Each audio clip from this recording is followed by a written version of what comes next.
స్వాగతం. ఈరోజు సుజాతాస్ కిచెన్లో తాజా పళ్ళతోటి మిక్స్డ్ ఫ్రూట్ జాము ఏ విధంగా తయారు చేయాలో చూద్దామండి. ఇది చాలా చాలా టేస్టీగా ఉంటుంది. ఈ మిక్స్డ్ ఫ్రూట్ జాము వారం రోజులు నిల్వ ఉంటుందండి. మనం ఫ్రిడ్జ్లో పెట్టుకున్నట్లయితే 15 రోజులు కూడా ఉంటుంది.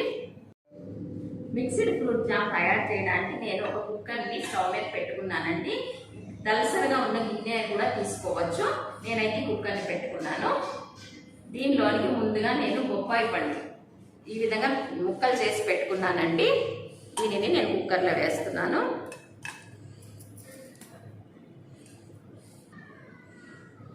ఒక పైనాపిల్ని ఈ విధంగా ముక్కలు కోసి పెట్టుకున్నానండి. దీన్ని కూడా నేను కుక్కర్లో వేస్తున్నాను. జామ్ తయారు చేయడానికి మనము బొప్పాయి ముక్కలు, ఈ పైనాపిల్ ముక్కలు క్వాంటిటీ కొంచెం ఎక్కువగా తీసుకోవాలండి. 2 ఆరెంజెస్ అండి, గింజలు తీసి ఈ విధంగా శుభ్రం చేసి పెట్టుకున్నాను. వీటిని కూడా ఇందులో వేస్తున్నాను.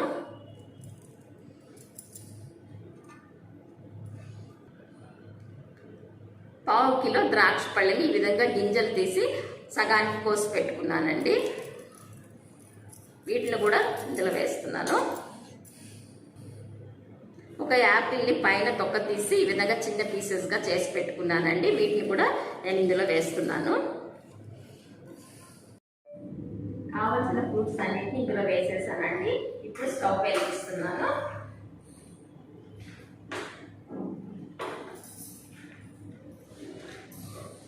మనము ఇందులో ఏమాత్రం నీళ్లు పోయకుండా ఈ ఫ్రూట్స్ అన్నిటిని మనం బాగా ఉడికించుకోవాలండి.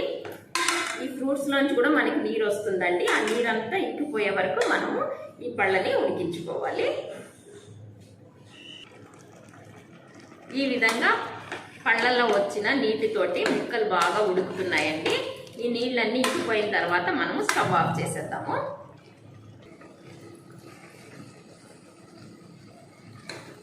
ఈ విధంగా పళ్ళల్లోంచి వచ్చిన నీరంతా ఇంకిపోయి ఈ పళ్ళ ముక్కలు అనేవి బాగా ఉడికిపోయినాయండి. దీనిని చల్లారిన తర్వాత మనం మిక్సీలో వేసి మెత్తగా పేస్ట్ చేసుకోవాలి. ఈ విధంగా ఉడికించిన ముక్కల్ని పేస్ట్ లాగా చేసుకున్నానండి. ఈ పేస్ట్ని మనము కొలుచుకోవాలి. ఇది ఎంతైతే ఉంటుందో అదే కొలతతో మనము పంచదార తీసుకోవాలి. మనము తయారు చేసుకున్న పేస్ట్ ఈ గిన్నెతోటి 2 గిన్నెలు అయిందండి. నేను పంచదార కూడా 2 గిన్నెలు వేస్తున్నాను.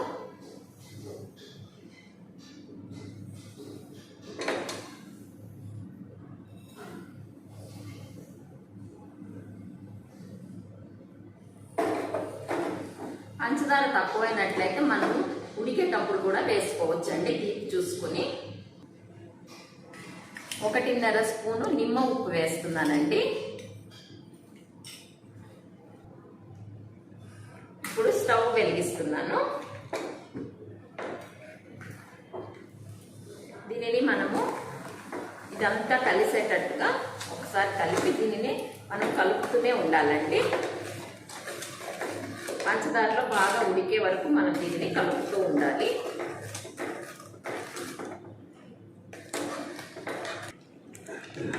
ఈ విధంగా జామ్ ఉడుకుతుందండి. ఇప్పుడు మనం తీపి చూద్దాము.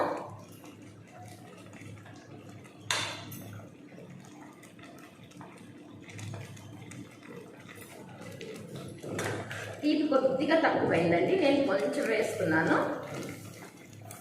మనం వేసిన పంచదార, నిమ్మ ఉప్పు కరెక్ట్గా సరిపోవాలండి. నిమ్మ ఉప్పు అనేది మీరు ముందు కొంచెం తక్కువ వేసుకున్నాను కదా, చూసి టేస్ట్కి తగినంతగా వేసుకోవచ్చు.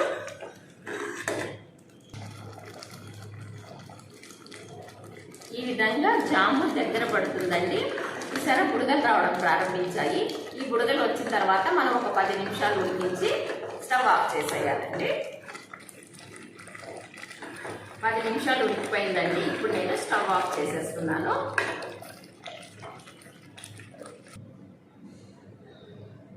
జామ్ రెడీ అయిపోయిందండి. దీనిని నేను డిష్ అవుట్ చేస్తున్నాను. ఇది చల్లారిన తర్వాత కొంచెం చిక్కబడుతుందండి. మీకు ఇంకా చిక్కగా కావాలంటే ఇంకొక 5 నిమిషాలు ఎక్కువగా ఉడికించుకోవచ్చు.